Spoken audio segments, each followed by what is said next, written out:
अदालतों में तीन तरह के अपराधी आते हैं। पहले, जिनको गलत फंसाया जाता है और फर्जी सबूत के दम पर जिनको सजा होती है।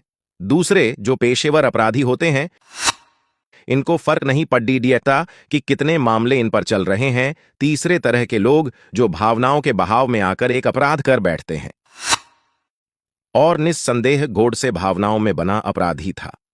आप गोडसे को हत्यारा बोलिए, लेकिन उन परिस्थितियों को भी बताने की जरूरत है जिसमें यह घटना घटी, और इस घटना के बाद पूरे महाराष्ट्र में मराठी ब्राह्मणों के घरों को जला दिया गया। 1000 के करीब लोग मारे गए। इस पर क्यों नहीं बोलता कोई? ये हत्याएं कोई मामूली नहीं थीं। एक परिवार जिसका सरनेम गोडसे था, उसके 3 पुरुष सदस्यों मार दिया गया। एक व्यक्ति की गलती की सजा उसके समाज के 1000 लोगों को मारकर 300 गांवों के लोगों के घर जलाकर कौन सा गांधीवाद स्थापित कर लिया गांधीवादी लोगों ने? एक व्यक्ति की हत्या के बदले इतनी लाशें, ये कहां का न्याय है? यही नहीं, अभिव्यक्ति की आजादी के चैंपियन नेहरू ने अदालत में गोडसे के भाषणों का संग्रह भी बैन कर दिया। आखिर क्या जरूरत थी इसकी? कुछ लोगों ने सावरकर को भी बदनाम कर दिया। वो सावरकर जिन्होंने लंदन में इंडिया हाउस में रहकर विदेशों में रह रहे भारतीयों को आजादी के लिए एकजुट किया। लाला हरदयाल और मदन लाल डिगद्धा जैसे क्रांतिकारी उनके चेले थे। कांग्रेस छोड़ने के बाद नेताजी सुभाष सीधे सावरकर से ही मिलने गए।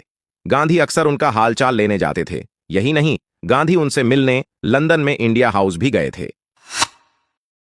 सावरकर ही पहले हिंदूवादी नेता थे जिन्होंने छुआछूत और जाति प्रथा का प्रखर विरोध किया, वो भी बिना किसी की फिक्र किए। सावरकर शायद दुनिया के इतिहास के इकलौते ऐसे नेता थे जिन्होंने जवानी का एक हिस्सा क्रांतिकारी की, फिर जब शरीर ने साथ नहीं दिया तो ओजस्वी भाषण दिए। उनकी कविताएं सुनने वालों का जलसा लगता था उस दौर में। साथ ही साथ वो एक महान इतिहासकार थे जिन्होंने 1857 की क्रांति को जिंदा किया। अंग्रेजों ने उनको 2 बार उम्र कैद की सजा दी।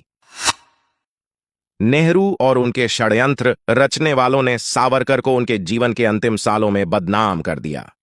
खैर, अपने प्रतिद्वंद्वी लोगों को रास्ते से हटाना नेहरू बहुत खूब जानते थे। एक महान क्रांतिकारी, सच्चा इतिहासकार, ओजस्वी वक्ता, विशुद्ध विचारक और एक हृदयस्पर्शी कवि।